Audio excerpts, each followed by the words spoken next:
기도하고 수요 성경 강해 오늘 시작하도록 하겠습니다.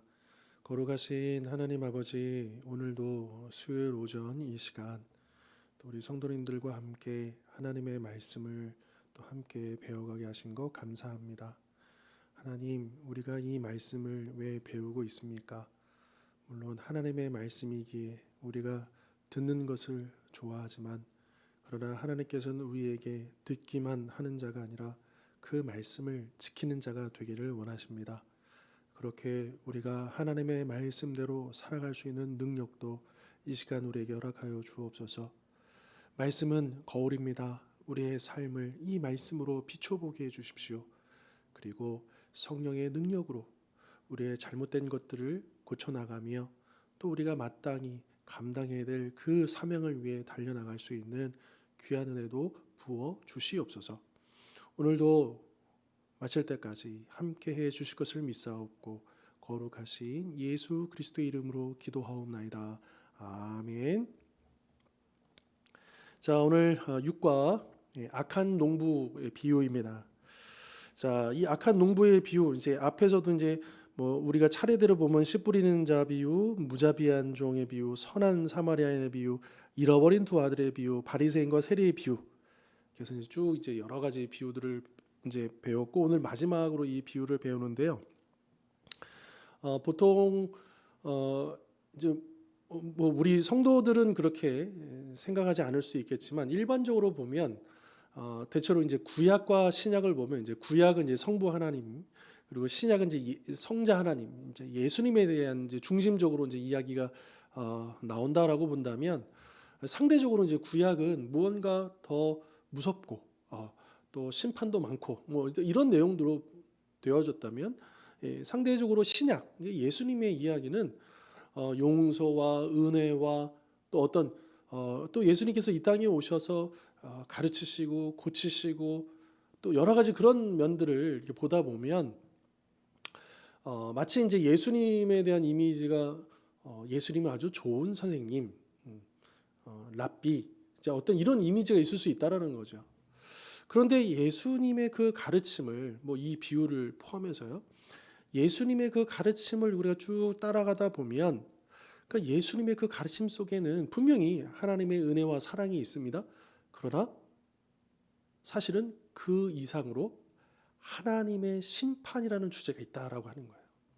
그러니까 예수님은 이 하나님의 은혜와 용서, 이 사랑이라는 주제와 하나님의 심판이라는 주제를 균형 있게, 그리고 예수님이 그 공생의 사역을 이제 약 3년 정도 감당하실 때, 이제 이 제자들을 쉽게 말하면 제자화하신 거잖아요.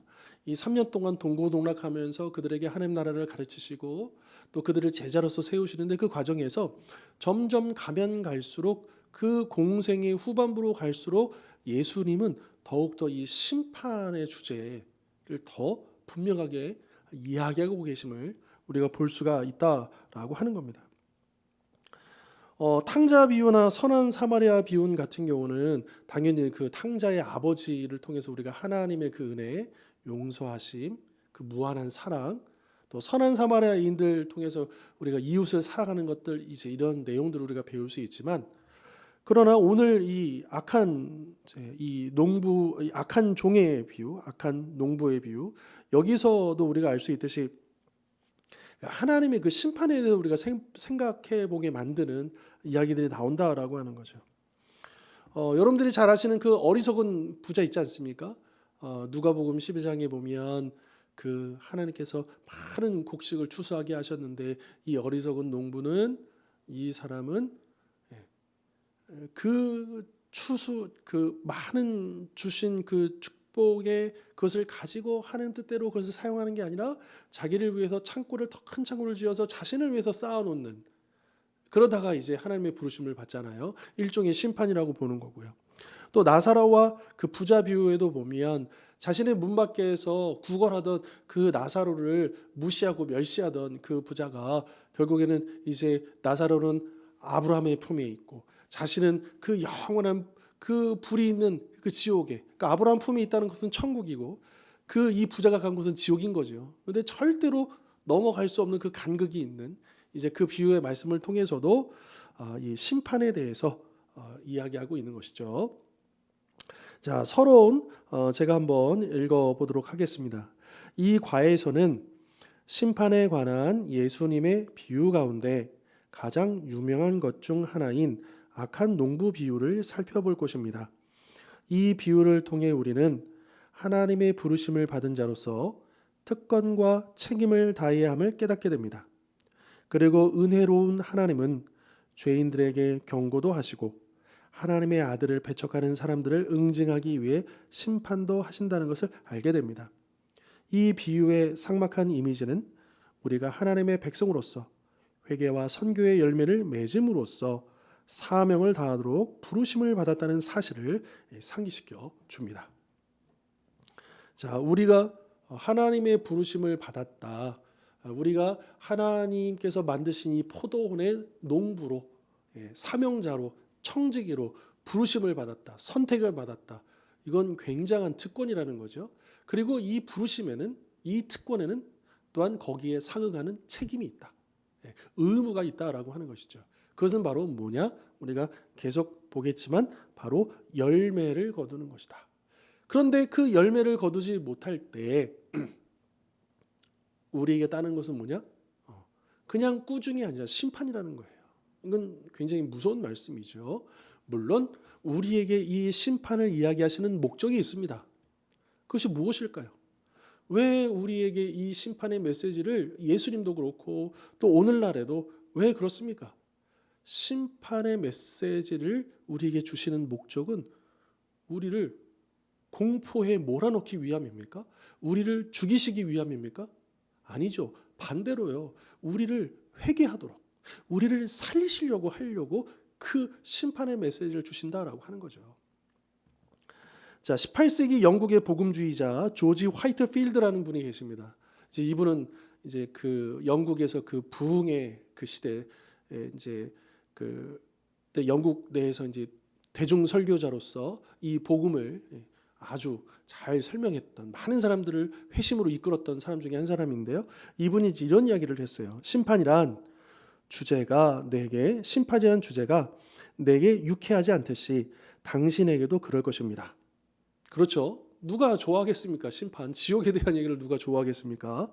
그러나 내게는 당신이 죄에 머물러 있으면 무서운 결과를 맞게 되리라는 것을 알릴 의무가 있습니다. 그러니까 이 화이트필드라는 분은 자신에게 그런 사명이 있다는 거예요. 이 복음주의자로서, 사역자로서 이 영혼들에게 그 죄에게 머물면 큰일 납니다. 이것을 알릴 의무가 자신에게 있다라고 하는 거죠. 그 얘기를 하는 거죠. 노련한 의사가 부상자를 찾아내 고쳐주듯이 나도 그런 역할을 수행할 뿐입니다. 그러니까 이제 의사 비유를 하고 있잖아요. 여러분, 예수님께서도 뭐라고 하십니까? 본인을 의원, 이제 의사라고 얘기하시면서 건강한 자에게는 의사가 필요 없지만 건강하지 못한 자에게, 병든 자에게는 의사가 필요하다. 본인을 의사로도 비유하셨잖아요. 여러분, 의사의 역할이 뭡니까? 그리고 우리가 병원에 가면 물론 의사가 아주 다정하게 아주 이렇게 괜찮습니다, 괜찮습니다, 이런 식으로 접근을 하고 환자로 하여금 염려하지 않도록 이제 그런 식으로도 그 질병이나 또 치료 방법에 대해서 설명해 줄 수도 있지만, 그러나 의사의 목적은 뭡니까? 그 환자의 마음을 어떻게 하면 편안하게 해줄까? 사실은 거기 있다기보다는 이 의사는 어떻게 하면 정확하게 그 질병이 무엇인지, 그 문제가 무엇인지, 그리고 그걸 어떻게 고칠 것인지, 여기에 초점이 있는 거 아닙니까? 그리고 환자로 하여금 자신의 그 정확한 이 진단을 이해하도록 설명해주고, 그리고 적극적으로 그 치료를 받을 수 있도록 권면하는데, 그러니까 즉 이 의사로서, 이게 일반 우리가 병원에 가서 만나는 의사이든 또 영적인 의사이든 우리 안에 있는 그 문제들을 드러내고 또 그것을 치료해서 살리는 데 목적이 있다라고 하는 거죠. 자, 그런 면에서 본다면 우리가 교회에서도 이 강단에서 늘 말씀이 선포되지 않습니까? 그런데 이 말씀의 선포의 그 주제들을 보면 당연히요, 우리 성도님들 일주일 동안 얼마나 애쓰고 수고하고 또 이 각박한 세상에서 그래 일주일에 한번 이 예배 나와가지고 내가 위로받고 격려받고 축복받는 얘기 듣고 싶죠. 그게 틀린 거 아닙니다. 그리고 당연히 또한 그런 축복의 말씀, 은혜의 말씀을 우리가 선포해야죠. 그러나 그것만 할 수 있겠는가라고 하는 거예요. 여러분, 우리가 어떤 존재입니까? 비록 나름대로 우리가 열심히 산다고 하지만 늘 우리가 주님 앞에서 참 부끄럽고 또 하나님의 말씀대로 살지 못하는 우리의 그런 연약한 모습들, 부족한 모습들, 또 여전히 그 죄에서 허우적대고 있는 모습들이 있지 않습니까? 그런데 어떻게 그것을 보고만 있다라고, 그것이 과연 이 강단에서 그것을 그냥 이거 불편하겠지, 아유 좀 힘든데 내가 이 얘기까지 하면 더 힘들겠지, 이래서 그 얘기를 포기한다면 그것은 이 자리에 서는 자로서의 그 사명을 놓치는 거 아닌가라고 하는 것이죠. 어느 주제든 너무 한쪽으로만 치우치고 극단으로 가면 안 된다고 저는 생각합니다. 하지만 그러나 분명히 균형 있게, 그리고 또 거듭 생각해 본다면 우리가 진정 축복에 이르는 길은, 진정 평안한 길은 뭐겠습니까? 그 문제를 해결해야죠. 죄의 문제를 해결해야 돼야죠. 그런 면에서 이 심판이라는 주제가 이 연약하고 부족한 또 죄악에 늘 넘어지는 우리에게 너무나도 필요한 주제가 아니겠는가, 우리가 마땅히 들어야 될 주제가 아니겠는가라고 하는 생각입니다. 자, 그런 관점에서 오늘 또 예수님께서 우리에게 들려주시는 이 악한 농부의 비유를 함께 살펴보도록 하겠습니다. 자, 우리 마태복음 21장으로 가보겠습니다. 마태복음 21장 33절부터 35절까지 먼저 한번 보겠습니다. 자, 오늘 이게 마태복음 21장 하고요. 또 바로 이제 우리가 이사야서 5장도 같이 볼 텐데요. 자, 마태복음 21장 33절로 35절 먼저 보시면 제가 한번 봉독하도록 하겠습니다. 다른 한 비유를 들어라.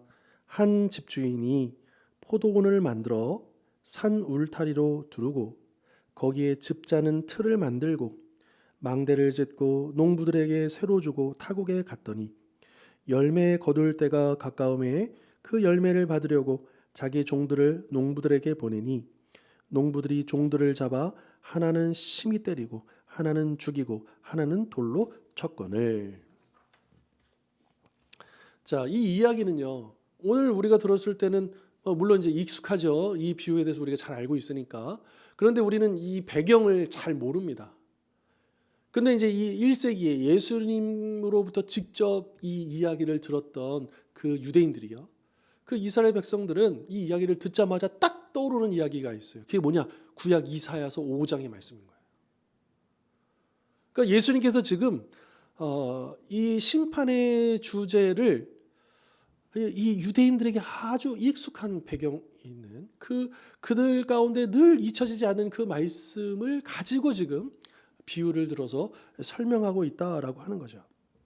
자, 이사야서 5장은 이제 포도원의 노래라고 이렇게 따로 이름을 지을 정도로 굉장히 유명한 본문입니다. 유대인들도 아주 잘 알고 있는 본문이고요. 자, 이 이사야서 5장 한번 지금 이제 마태복음 21장 표시해 놓으시고요. 접어 놓으시고 우리 잠시 이사야서 5장으로 한번 가보겠습니다. 구약성경 이사야서 5장 1절부터 7절. 이사야서 5장 1절부터 7절까지 말씀, 좀 길지만 제가 한번 봉독하도록 하겠습니다. 아마 이 이사야서 5장을 읽으면요, 단번에 방금 21장에 나왔던 예수님의 그 농부의 비유가 연결된다는 걸 아실 수 있을 거예요. 이사야서 5장 1절로 7절 말씀 제가 봉독합니다. 나는 내가 사랑하는 자를 위하여 노래하되 내가 사랑하는 자의 포도원을 노래하리라. 내가 사랑하는 자에게 포도원이 있으며 심히 기름진 사내로다. 땅을 파서 돌을 제하고 극상품 포도나무를 심었도다. 그 중에 망대를 세웠고 또 그 안에 술틀을 팠도다. 좋은 포도맺기를 발았더니 들포도를 맺었도다. 예루살렘 주민과 유다 사람들아, 구하노니 이제 나와 내 포도원 사이에서 사리를 판단하라. 내가 내 포도원을 위하여 행한 것 외에 무엇을 더할 것이 있으랴. 내가 좋은 포도 맺기를 기다렸거늘 들포도를 맺음은 어찌 됨인고. 이제 내가 내 포도원에 어떻게 행할지를 너희에게 이르리라. 내가 그 울타리를 걷어 먹힘을 당하게 하며 그 담을 헐어 짓밟히게 할 것이요 내가 그것을 황폐하게 하리니 다시는 가지를 자름이나 북을 돋우지 못하여 찔레와 가시가 날 것이며 내가 또 구름에게 명하여 그 위에 비를 내리지 못하게 하리라 하셨으니 무릇 만군의 여호와의 포도원은 이스라엘 족속이요 그가 기뻐하시는 나무는 유다 사람이라. 그들에게 정의를 바라셨더니 도리어 포악이요 그들에게 공의를 바라셨더니 도리어 부르짖음이었도다. 아멘. 자, 보시면요. 방금 그 마태복음 이제 우리 마태복음 21장로 다시 돌아오시고요. 이 마태복음 21장에 이제 예수님께서 이 악한 농부의 비유의 이 배경 설정 내용이요. 우리가 방금 읽었던 이사야서 5장 1절 7절 내용하고 바로 이어지지 않습니까? 그러니까 예수님께서 이 비유를 딱 말씀해 주실 때 그 이야기를 그 당시에 듣고 있었던 유대인들은 딱 이제 그 얘기가 딱 떠오르는 거예요. 그러니까 벌써 아는 거예요. 아, 어떤 주제구나. 이것이 그 하나님의 그 심판에 대한 주제인구나. 특별히 이 말씀은요. 이 나중에 우리가 보겠지만 이 종교 지도자들이 바리새인들과 서기관들이 자기네들을 가리키는 말씀이라고 받았어요. 그러니까 이들도 아는 거예요. 그러니까 예수님께서 왜 이 주제를 말씀하시는가? 자신들을 향한 그 심판의 메시지구나라고 하는 것을 알았다는 거죠. 자, 이 비유는 하나님과 그분의 백성에 관한 것이죠. 자, 예수님은 바로 이 구약의 이사야서 5장의 말씀을 가져와서 주인이신 하나님이 이 포도 이스라엘을 잘 보살피라고 농부들을 그러니까 포도를 가꾸도록 농부들을 세웠잖아요. 이 농부들은 누구냐? 바로 종교 지도자들인 것이죠. 이 이스라엘 백성들을 이스라엘을 잘 인도할 수 있도록 지도자들을 세우신 거예요. 농부들을 세우신 거예요. 하지만 그들이 실패했다라는 것을 이미 이제 이사야서 5장에서 우리가 알 수 있는 거죠. 실패한 그들을 향한 그 말씀이다라고 하는 겁니다. 자, 이스라엘 백성들은 하나님께 선택받은 그들 스스로가 그렇게 믿고 있고요. 그 또 틀린 말이 아니죠. 그래서 선민, 선택받은 민족이라는 자부심을 가지고 있지 않습니까? 그래서 엄청난 특권, 그 어떤 민족에게도 그런 말씀을 주시고 그런 역사와 사건을 주신 적이 없는 특별한 민족이죠. 그러나 그들은 그 받은 축복에 합당한 책임을 다하는 데는 실패했다라고 하는 것이죠. 특별히 하나님은 자기 백성에게서 또 종교 지도자들, 이 정치 지도자들, 이스라엘을 이끌어가는 그 지도자들에게서 열매 맺기를 원하셨으나 아까 이사야서 말씀 보면 극상품 포도나무를 심고 좋은 포도 맺기를 바랬다라고 됐습니다. 그런데 들포도를 맺으면 어찌함인고 그러니까 좋은 포도 열매를 맺도록 아주 극상품 가장 좋은 이 포도나무를 심었는데 아니 어떻게 여기에서 좋은 포도가 나오는 게 아니라 들포도, 야생포도, 형편없는 포도가 나왔느냐라고 한탄하시는 것이죠. 자, 만약에 실제로 이 주인이 포도원을 이 농부들에게 맡겨가지고 이제 열매를 거둘 때가 돼서 그 열매를 요구하는 것 이건 너무나도 당연한 것이고요. 그런데 그 형편없는 열매로 인해서 이 농부들은 마땅히 어떻게 해야 합니까? 머리를 조아려야죠. 사과해야죠. 회개해야죠. 하지만 이 비유에 보면 이 농부들은 정말 악한 농부들인 거예요. 악한 종들인 거예요. 그래서 이 주인이 보낸 종들을 어떻게 대합니까? 때리고 죽이고 쫓아내고 왜 우리에 간섭하느냐 뭐 이런 식의 대응이었다라고 하는 것입니다. 자, 이 농부들의 문제는요. 열매가 없는 게 아니에요. 나쁜 열매를 맺었다는 겁니다. 들포도 열매를 맺었다는 거예요.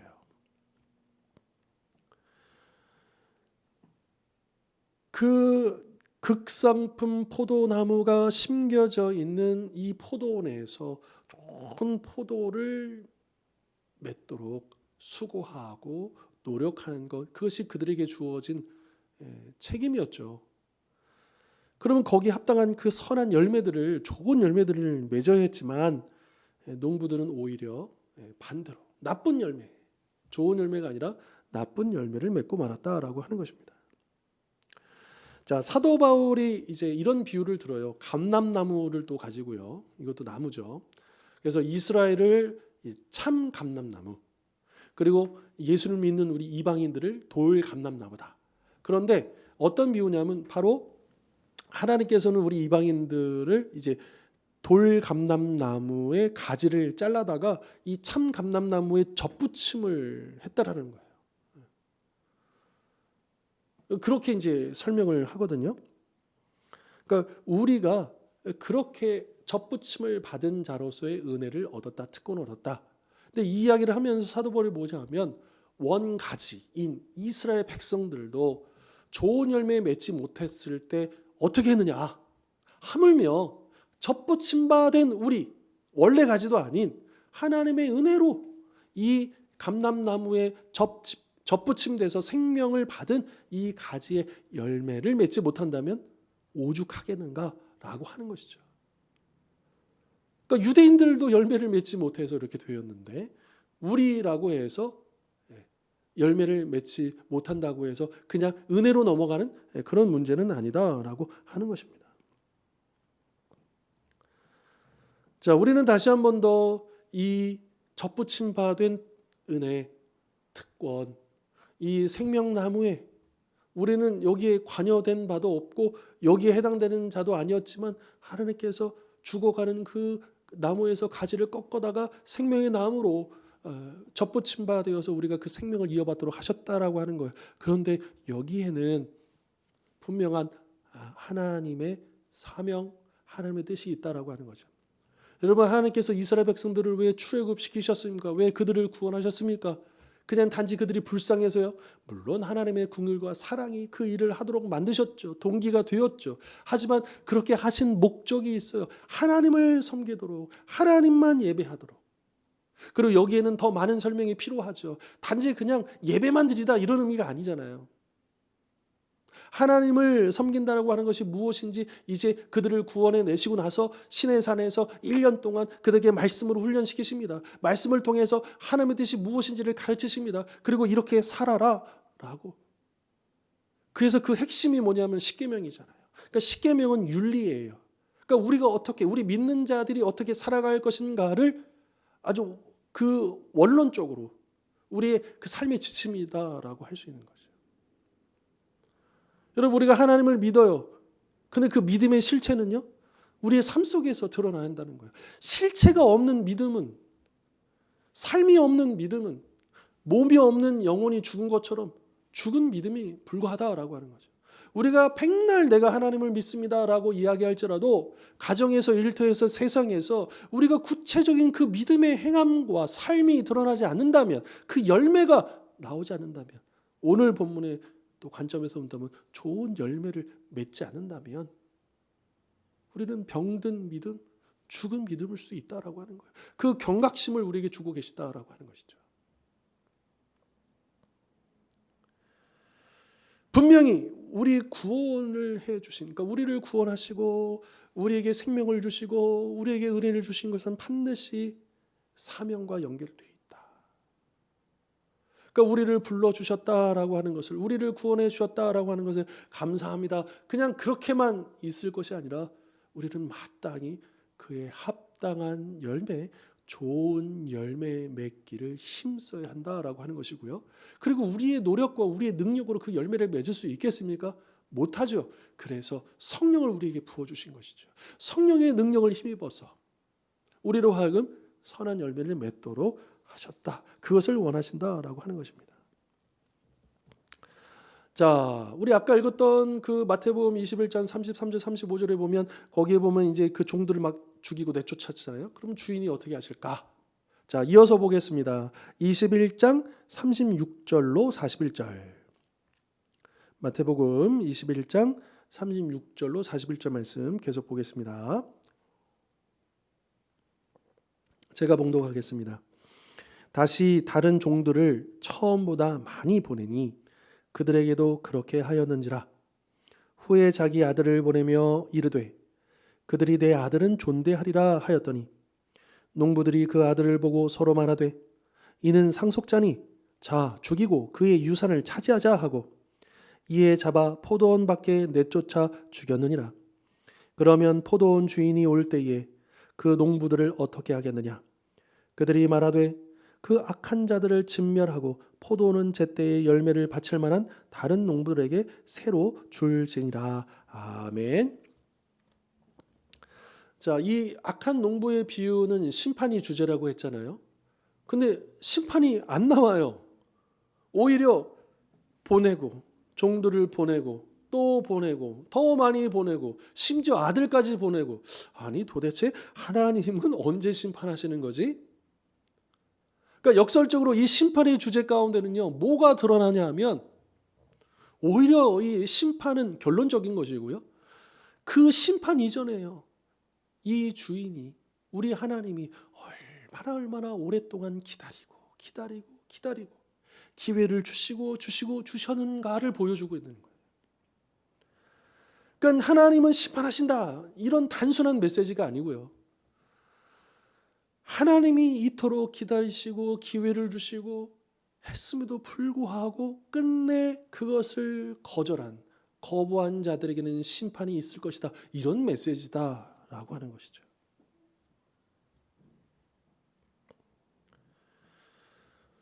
여러분, 우리가 성경을 읽을 때 그런 생각 들잖아요.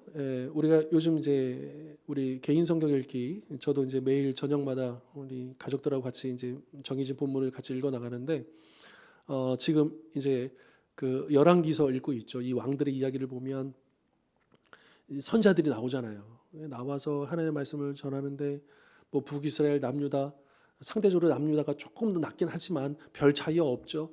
그래서 선지자들의 그 말씀에도 불구하고 우상 숭배에 빠지고 그 왕들이 잘못된 선택을 하고, 그래서 이제 하나님의 심판이 임하고. 그런데 많은 경우 우리가 딱 보면 하나님은요, 그냥 바로 심판하지 않는다는 거예요. 일단은 그 선지자를 보내셨다는 것 자체가, 그래서 그 선지자를 통해서 경고하셨다는 그 자체가 뭐예요? 기회를 주시는 거죠. 여러분, 우리가 하나님 이 설교를 들을 때 우리가 하나님의 그 심판의 메시지를 듣게 된다면, 여러분 그것은 기분 나빠, 무슨 주일 아침부터 심판이야, 이렇게 우리가 받아들일 것이 아니라, 하나님께서 나에게 무언가 경고하시는 건 아닐까? 나에게 기회를 주시는 건 아닐까? 우리가 이렇게 접근할 필요가 있다라고 하는 거예요. 우리 하나님이 어떤 분이십니까? 우리를 얼마나 더 사랑하십니까? 그러기에 우리에게 당장, 원래 그냥 하나님은 공의대로만 하신다면 여러분, 우리 나만할 리가 없죠. 바로바로 그냥 날벼락에 떨어지든 그냥 심판 임해가지고, 사실 왜 그런 일들이 일어나지 않지? 저 나쁜 사람들은, 이 세상에 저 나쁜 사람들은 왜 당장 심판받지 않지? 막 그럴 때가 있잖아요.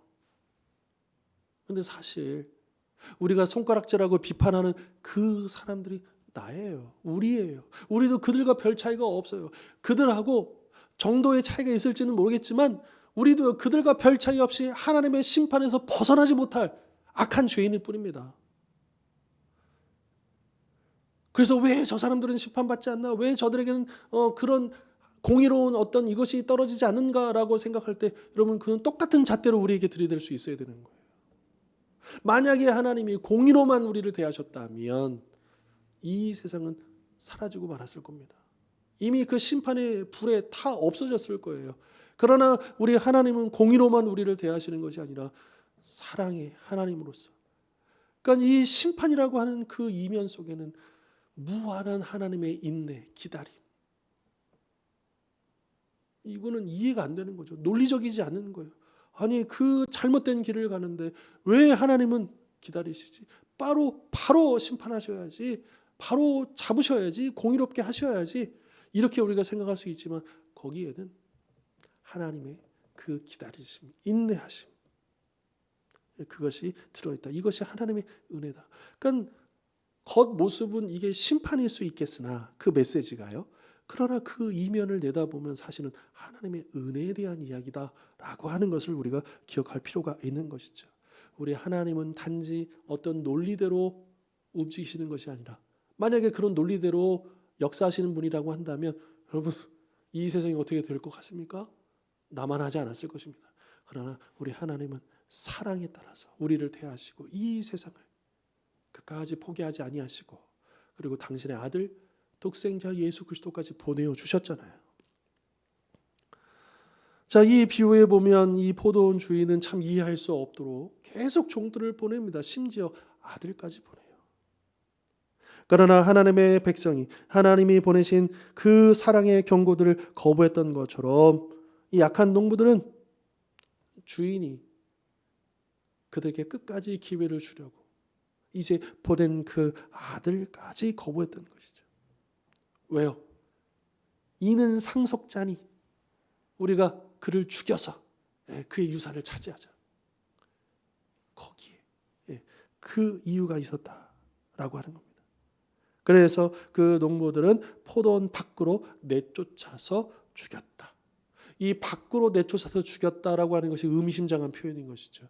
예수님께서 어떻게 되셨습니까? 예루살렘 밖으로 그 골고다 언덕으로 거기 십자가에서 돌아가셨고 그리고 이 이야기를 하실 무렵쯤이면 벌써 이 종교 지도자들은 어떻게 하면 예수를 죽일까 의논하고 있었다라고 하는 거예요. 그러니까 이건 뭡니까? 예수님께서 그 종교 지도자들의 그 숨은 곳에서의 모든 그 계략들을 다 알고 계획들을 다 알고 계셨다라고 하는 것이죠. 그래서 또한 이 비유를 듣고 있는 그 종교 지도자들 그들이 하나님이 보내신 그러니까 예수님이 바로 당신이 아들이심을 또한 나타내시는 거죠. 당신은 그 전에 보냈던 종들하고 다른 존재인 것을 예수님은 또한 은연중에 나타나고 계시는 것이고 그리고 결국 그 아들을 거부한 자들은 어떻게 되느냐 이것을 또한 말씀해 주고 있다라고 하는 것입니다.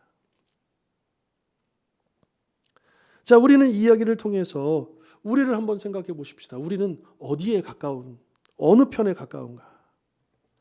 자, 한편으로 이 비유는요. 하나님의 아들을 거부한 모든 사람들을 향한 경고의 말씀입니다.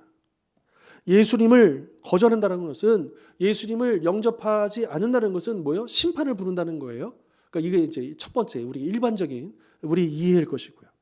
그러나 동시에 이 말씀은요.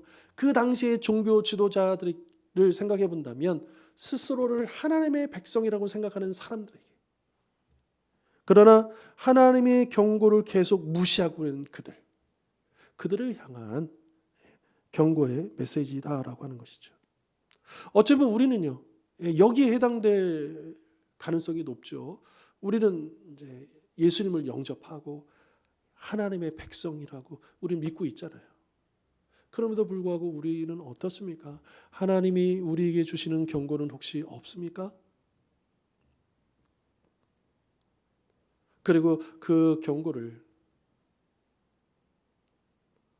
분주하고 또 벅찬 그 삶의 현실 속에서 나도 모르게 그냥 넘어가고 외면하고 방치하고 그냥 그렇게 가고 있는 모습은 없는가라고 하는 것이죠. 진정으로 하나님께 속한 사람이라고 한다면 하나님께 순종하고 하나님의 경고에 귀를 기울이고 하나님의 아들을 영접하는 것이죠. 하나님의 경고를 주의하지 않으면 우리도 이 약한 농부들처럼 하나님이 보내신 그 종들과 맞서고 하나님의 아들을 맞서는 자리에 설 수밖에 없다라고 하는 것입니다. 자, 그러면 이 악한 농부의 비유의 결론이 뭘까요? 자, 이제 예수님께서 이 결론을 내리실 때 또 구약에 있는 시편 말씀 하나를 가져오십니다. 그러면서 이렇게 결론을 내리시죠. 자, 21장 42절로 가보겠습니다. 마태복음 21장 42절부터 46절까지 말씀. 제가 봉독하겠습니다. 예수께서 이르시되 너희가 성경에 바로 이제 이 성경의 시편 말씀이죠. 건축자들이 버린 돌이 모퉁이의 머릿돌이 되었나니 이것은 주로 말미암아 된 것이요 우리 눈에 기이하도다 함을 읽어본 일이 없느냐. 그러므로 내가 너희에게 이르노니 하나님의 나라를 너희는 빼앗기고 그 나라의 열매 맺는 백성이 받으리라. 이 돌 위에 떨어지는 자는 깨지겠고 이 돌이 사람 위에 떨어지면 그를 가루로 만들어 흩으리라 하시니 대제사장들과 바리새인들이 예수의 비유를 듣고 자기들을 가리켜 말씀하심인 줄 알고 잡고자 하나 무리를 무서워하니 이는 그들이 예수를 선지자로 알미었더라. 아멘. 자, 일단 이 비유에서요, 우리가 혹시 잘못 이제 이해할 수 있는, 혹시 놓칠 수 있는 부분이 이제 한두 가지가 있다면, 우선 첫째 이런 겁니다. 그러니까 이 이야기만 듣다 보면 마치 이 포도원 주인이 뭐 종들을 보내고요, 아들을 보내는데 이 악한 농부들이 이 자기가 보낸 종들과 아들을 어떻게 대할지, 즉 어떤 일들이 벌어질지를 전혀 예상하지 못한 채 정말 좀 순진해 보이는 주인처럼, 그냥 마음 좋은 주인처럼, 인내심이 큰 주인처럼 이렇게 이제 보내고 있다는 것에 초점을 우리가 맞추기가 쉽다라고 하는 거죠. 그러다가 이제 종을 보냈는데 막 죽임을 당하기도 하고 쫓김을 당하고 또 심지어 아들은 또 죽임을 당하잖아요. 그래서 그제서야, 뒤늦게서야 아니 이런 놈들 하면서 와서 이렇게 심판하는 것처럼 우리가 이해하기 쉽다라고 하는 거죠. 그러나 하나님은 당신의 아들이 이 땅에 보내졌을 때 죽임을 당할 것을 아셨다라고 하는 겁니다. 그래서 요한복음 1장 29절에 보면 세례 요한이 그 예수님을 향해서 보라 저 세상 죄를 짊어지고 가는 어린 양이로다라고 이야기하잖아요. 그러니까 하나님이 그냥 몰라서 예수님, 그러니까 내 아들을 보내면 그래도 듣겠지, 오히려 반대로 내 아들을 보내면 그들이 그러니까 죽일다는 것을 알면서도 보내셨다는 거예요. 또 한 가지, 여기에 보면 이제 이 포도원 그 악한 농부들 어떻게 합니까? 이 포도원을 그들에서 빼앗아 가지고 다른 사람들에게 이제 준다라고 돼 있잖아요. 그러니까 이 내용들을 보면 마치 하나님은 이스라엘을 버리셨구나. 그러니까 이스라엘이 실패했고, 그러니까 하나님께서 당신의 아들을 보내셨는데 유대인들이 예수님을 죽인 거잖아요. 그러니까 하나님께서는 이제 이스라엘을 버리시고 다른 누군가에 주신다. 이제 이렇게 우리가 이해하기 쉽지만 이제 그런 의미가 아니라 이 모퉁이돌, 머릿돌이라는 이것을 통해서 우리가 깨달을 수 있는 건 뭐냐면 하나님이 이스라엘을 버리셨다는 게 아니라 이스라엘을 다시 세우시겠다는 거예요. 자, 보십시오. 포도원을 버리지 않아요. 포도원을 맡을 다른 농부를, 다른 사람을 세우지 포도원 자체를 없애는 건 아니거든요. 그런데 그 매개체가 되는 게 뭐냐면 모퉁이의 머릿돌. 그러니까 건축자들이 버린 돌. 그러니까 원래 이 포도원을 맡았던 자들은 예수를 버렸지만 그러나 오히려 그 돌이 새롭게 이 포도원을 맡게 될 그 사람들의 머릿돌이, 주춧돌이 되었다라고 이야기하고 있잖아요. 그래서 우리가 이 예수님을 통해서 이스라엘이 버림을 당한 게 아니고 이제 육적 이스라엘이 영적 이스라엘로 새롭게 변화되어지는, 그래서 예수님 이전까지는 혈통상의 민족으로서의 이스라엘이 하나님의 백성이라 일컬음을 받았다면 이제 머릿돌 되시는 예수 그리스도를 모시고 그 주춧돌 위에 세움받은 하나님의 백성들, 즉 영적 이스라엘, 그들을 다시 그들을 새롭게 세우신다라고 하는 그런 뜻이다라고 하는 거죠. 자, 그러면서 이 비유를 오늘날 우리에게 적용한다면 이 예수님과 선지자들, 이 아들과 종들을 거부한 이 일들이 누구에게 의해서 벌어진 겁니까? 이 종교 지도자들이요. 그 누구보다도 이 종교의 열심이고 정말 종교적인 사람들에 의해서 이 일들이 벌어지는 거예요. 보통 우리는 이제 신앙 생활하는 사람, 그렇지 않은 사람, 그러니까 신자와 불신자를 나눠서 신자는 무조건 좋고 좋은 사람들이고 불신자는 나쁜 사람이지, 우리가 이렇게 접근할 수가 있잖아요. 그런데 이 이야기에서 보십시오. 이 당시의 기준으로 본다면 오늘날의 믿는 자들이 그 누구보다도 열심히 예배드리고 또 종교적인 헌신과 봉사하는 그 사람들이 예수님을 버렸다라는 거예요. 왜 그랬느냐? 그들이 종교적이었지만 열매가 없었기 때문에, 좋은 열매를 맺지 못했기 때문이다 라고 하는 것이죠. 그러니까 이것은 이렇게 이해해 볼 수 있습니다. 우리가요, 신앙생활 그래요, 열심히 하는 것 좋죠. 그렇게 해야죠.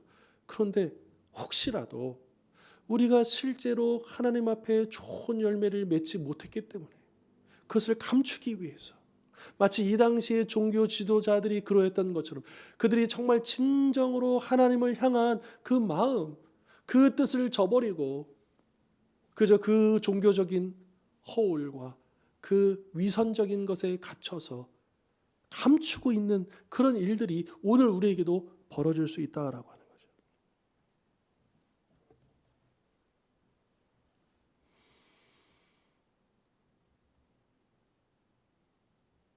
오늘날 우리 한국 교회가 참 위기라고 이야기하는 것 중에 하나가 뭐냐면, 우리 믿는 사람들이 이 교회 안에서는요 다 신실하고 다 무언가 경건하고 참 하나님 잘 믿고 그래 보여요. 그런데 이 문 밖을 벗어나는 순간부터 이야기가 달라지는 거예요. 모습이 달라지는 거예요. 제가 근간에 읽었던 책 중에 이제 그런 내용이 있었어요. 어떤 이제 회사의 중역이에요. 장로님이신데 이제 회사에 이제 신입 사원들을 뽑을 거 아닙니까? 근데 이 장로님의 고백이 뭐냐 하면, 점점 이렇게 이제 거기 보면 뭐 자기 이력서에 보면 이렇게 다 쓰잖아요. 그러면 그 종교란에 보면 이제 교회를 다니는 기독교인이라고 이렇게 쓰는 걸 보면 점점 이 교회를 다니는 사람들을 뽑고 싶지 않게 된다라는 거예요. 왜 그러냐 물어봤더니, 이 회사에서 보면 물론 이제 이것은 이제 그분의 이제 개인적인 관점일 수도 있겠지만 우리에게 시사하는 바가 있기 때문에 이 말씀을 드리는 겁니다. 그 장로님이 얘기하는 보면 이제 회사에서 보면 이게 교회를 열심히 다니는 사람들을 가만히 보니까 뭐 나 저기 예배 가야 된다고 그러고 기도회 가야 된다고 모임 가야 된다고 그 동료들은 야근하고 있고 그 일을 하고 있고 뭐 하는데 다 빠져나가는 거예요. 핑계를 대고 이렇게 되고, 물론 이해는 되죠. 그리고 또 뭐 이렇게 회사에서 신호회를 받는다고 해가지고 점심시간 5분 전에 나갔다가 점심시간 5분 후에 들어오고, 그러니까 이게 그 교회를 다니지 않는 사람들의 눈에서 그들을 볼 때에는, 물론 그들은 신앙이 없으니까 그것을 이해할 수도 없는 측이 있지만, 그러나 이제 회사라고 하는 것은 이제 믿는 사람이나 안 믿는 사람과 함께 조직을 이루어서 함께 이제 그런 이제 세상이 공동체잖아요. 그런데 이 믿는 사람들이 어떤 그런 종교적인 이유로 오히려 더 민폐를 끼치고 그 교회 다니는 사람들의 이미지를 더 깎아내리고 더 그렇다라는 거예요. 그러니까 우리는 당연히 예배 중요하지, 그 교회에 또 봉사하는 시간 빼먹을 수 없지, 당연하게 생각합니다. 그게 나쁘다는 건 아닙니다. 그러나 우리는 한 번 더 생각해 볼 필요가 있는 거예요. 내가 속해 있는 그 공동체 안에서 나의 삶과 그 행동이, 그러니까 과연 하나님이 무엇을 원하실까? 우리가 이 예배당에 오는 것만큼이나 또한 우리 하나님께서 원하시는 것이 무엇일까? 우리가 예배당에 와서 예배하고 하나님을 위해서 봉사하고 섬기는 그만큼이나, 그 열정만큼이나 가정에서, 일터에서, 세상에서 바로 그 열정으로, 그 마음으로 가족을 또 이웃들을, 동료들을 섬기고 어울리고 하나 되고 그곳에서 예수의 사람으로서 향기를 드러내고, 이것이 우리에게 주어진 사명이고 이것이 정말 믿는 자로서의 합당한 모습 아니겠습니까? 자, 그런데 그런 실제적인 우리의 삶의 실체가 드러나지 않고 열매를 없으면서 더 종교적인 것에 매진하고 거기에 몰두한다면 과연 이것이 건강한 신앙인가 우리는 생각해 볼 필요가 있다라고 하는 것이죠. 예수님 그 시대나 오늘 우리나 변함없이 하나님의 백성들에게는 당연히 특권과 함께 책임이 동시에 주어진다라고 하는 것이죠. 혹시 우리는 이 악한 농부와 같이 하나님의 경고를 무시하면서 열매 맺지 못하고 그저 종교적인 열심에만 빠져 있지 않을까? 우리는 돌아볼 필요가 있는 것이죠. 그리고 우리가 이 믿음의 공동체 안에서 우리가 쏟는 열정이나 그 마음과 동일하게 우리가 과연 가정 안에서 또 일터에서 이 세상에서 믿지 않은 사람들과 우리가 함께 살아가잖아요. 그들에게 과연 어떤 마음으로 살아가고 있는가도 우리가 돌아볼 필요가 있겠다라고 하는 것입니다. 심판에서 구원받을 수 있는 유일한 방법은 당연히 우리 예수 그리스도를 영접하는 것이고요. 또 겸손히 그분을 믿는 것입니다. 그럴 때에 예수님은 심판 때 우리를 아까 그 돌이 떨어지는 그 사람 그 돌이 그 사람 위에 떨어지면 가루로 만들어 버린다는 무서운 심판의 메시지가 있었잖아요. 그러나 그렇게 예수님을 의지하는 자는 자기의 종교적인 열심을 의지하는 게 아니고 예수님을 의지하고 예수처럼 살기를 위해서 몸부림치고 정말 그렇게 살아가는 그 자들은 우리 예수님이 심판의 돌이 아니라 구원의 돌, 우리의 주춧돌 되어 주신다라고 하는 것이죠. 자, 아까 이제 중간에도 말씀드렸지만 이 악한 농부들의 이야기, 이 비유의 목적은 일단 주제는 심판입니다. 근데 그 목적은 뭐냐 하면 이 말씀을 듣는 자도 하여금 회개하고 예수님을 믿고 그 믿는 자로서의 합당한 열매를 거두기를, 여기에 그 목적이 있다라고 하는 것을 우리는 기억할 필요가 있는 것이죠. 자, 결론 부분 제가 한번 읽겠습니다. 은혜에 관해서만 말씀하시고 심판에 관해서는 말 한마디 안 하시는 온화한 예수님의 초상은 상상 속 허구일 뿐입니다. 우리가 섬기는 구세주는 추문이 날 정도로 은혜를 베풀기도 하셨지만 맹렬한 소리로 심판을 선포하기도 하셨습니다. 이 이야기에서 우리는 하나님이 인내하실 뿐 아니라 신속하게 벌하시는 모습을 보게 됩니다.